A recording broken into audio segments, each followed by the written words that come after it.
A reading from the prophet Hosea, chapter 5, verse 15 through 6, verse 11. I will go back to my place until they pay for their guilt and seek my presence. Come, let us return to the Lord, for it is he who has rent, but he will heal us. He has struck us, but he will bind our wounds. He will revive us after 2 days. On the third day he will raise us up to live in his presence.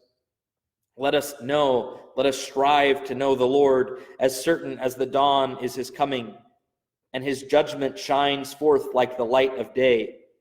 He will come to us like the rain, like spring rain that waters the earth. What can I do with you, Ephraim? What can I do with you, Judah? Your piety is like a morning cloud, like the dew that early passes away.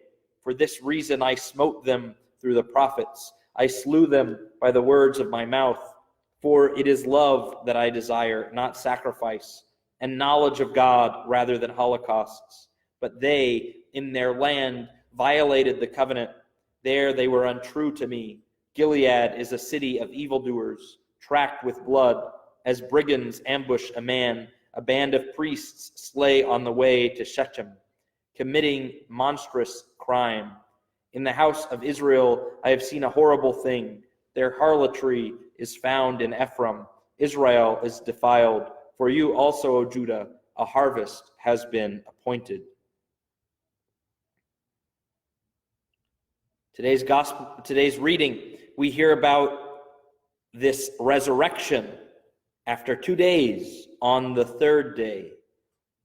And that this resurrection will come because we return to the Lord. So there's this idea of this spiritual resurrection, a return to glory, a return to spiritual life.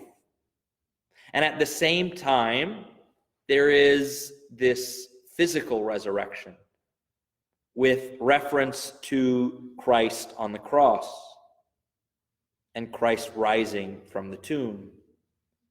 What can I do with you, Ephraim? What can I do with you, Judah? This has a double meaning. It means all the tribes of Israel. It means the tribes of Judah, but it also means the strength, because these are the tribes with the largest army.